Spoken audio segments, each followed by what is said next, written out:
reminder of the stakes. Number 4 is the EU team gone out in play-ins.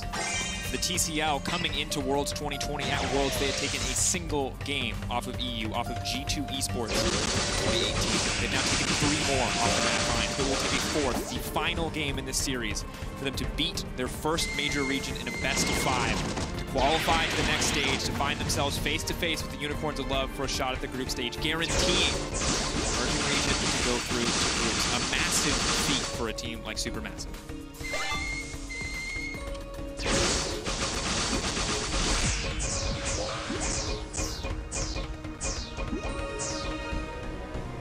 And while the stakes are large, it's important as we set foot onto the Rift to remember how both teams got here. Supermassive individually outclassing in so many places. One place they have not is in the mid lane. Humanoid, seemingly a force onto himself, has been able to put the hopes of Mad Lions onto his back as he has carried just about every Mad Lions victory in this series. Now on the opposite side, for the top lane, for Armut, he has been a defining factor. He has shut down Arome so many times. He'll have to deal with the might of an early game Renekton, but if he gets to mid and late game on that Malphite, this game might just be unplayable for the likes of Carzzy.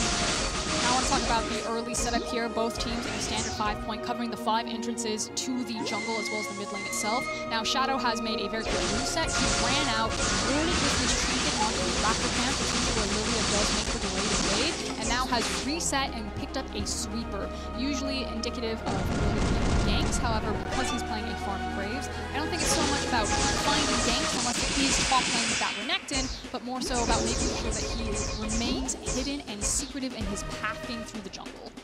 And that is normally a Corki. I'm going to say Samoyed. Shout out to Appa and Quickshot, who I'm sure are watching at home.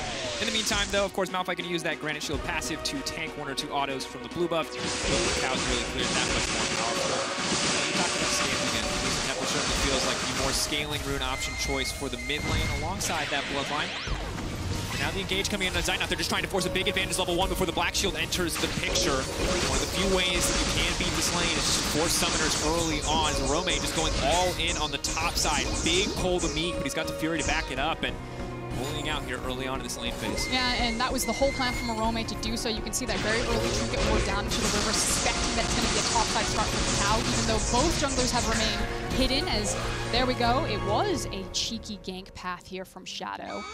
Goes around behind the back of the Dragon Pit, doesn't waste any time stealing camps away from Cacao, realizes that he's been spotted, that there's no gank set up bot lane, and immediately back into his jungle. It's red Raptors into blue buff for Shadow. Trying to show pressure on the bottom side, trying to get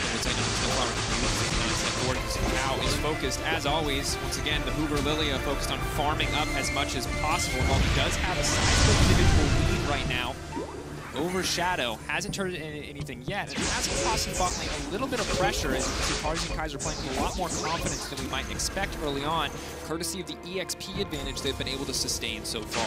And do need to know that it was no split map this time around. It is just going to be a standard 2v2 with junglers now on both bot side, so Carzzy and Kaiser can be aggressive here. You talked about how trying to make early trades before the Black Shield comes in could be the way to start chipping away at health, especially when you have the sustained advantage from the Senna on your side, so you can take very aggressive trade patterns in bot lane. But also, Leona is a long-time skill matchup for Morgana. You know, if she picks the wrong target on the Black Shield, you still use the Zenith Blade to close the distance, and you just swap targets for the kill. It's also important to note that it heavily limits the playmaking potential of Snowflower. It's much more about the laning prowess and obviously shutting down a little bit of CC options present on the opposite side, so we won't see those Nautilus plays. We won't see those heroic Alistar plays this time around, and that puts more pressure on the rest of the map. I really want to highlight what Mad Lions have been doing. It's been a really good job. Their Scuttle Crab denial and control. Now, Cacao missed out on bottom crab because Carzzy and Kaiser had priority to deny it from him. He's now trying to walk across the mid lane priority to contest Raptors into top side crab. But Shadow's trying to fight him here. Unfortunately, Humanoid no TP cleanse and doesn't have health. Fight down though.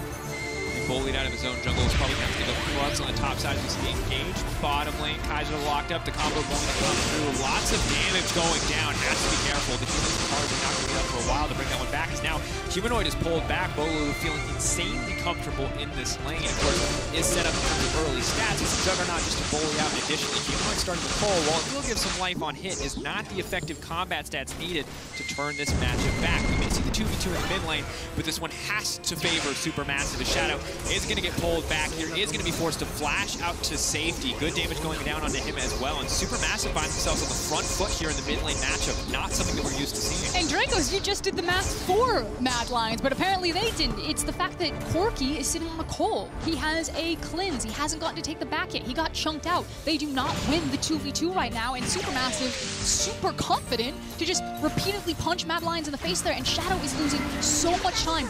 This game has to work for him. Has to get something. The thing is, Armut is actually incredibly strong right now.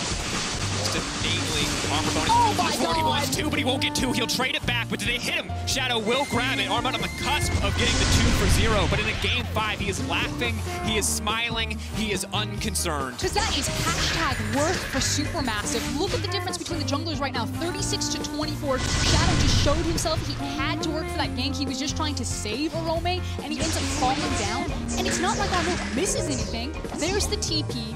He now grabs the wave. He now is going to have the freeze. This is everything you wanted. This is disaster for Mad Lions in the early game. Yeah, has the W available. Hits hard. The Q might be expensive, but the rest of the skills aren't, so he has just enough mana to move in there, and Arome just barely not enough damage there to finish the kill off. That could have been disastrous, but now we've hit level 6. Now important, Armut obviously going to have a lot of power with that ultimate, but Renekton's level 6 is essentially unmatched in terms of individual power spike.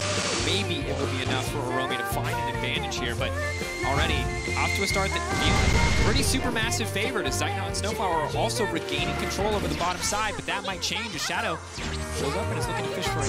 This is the only lane we have to play on. Kaiser does have flashes, looking for the flash on Zeitnot. Ooh, moving forward, of course, that's what you talked about. The target already isolated, but Kakao now stepping forward. It's going to be good damage coming in. Watch out, Eve, that's going to be 1. Kakao now prancing his way through the entire team. That's going to be 1. He's just looking to hit every single person at the same time. The power of Lilia known here as Shadow tries to finish it off, but cannot get it done. Mad Lions losing out on yet another exchange. And that's why you can't show yourself like that. Supermassive are going to know exactly what Shadow wants to do for the next 5 minutes of the game. That was the only option that he had, to play through the kill lane in the Leona, to try to play off of the Ignite and the hard engage. And Kakao is just waiting in darkness and turns it around. It's now kills for Caitlyn, priority on Butt Crab. They can move up into the Infernal Drake after this reset. Like, Mad Lions are so far behind. And this is credit we have to give Kakao, because he is always bot lane when his bot lane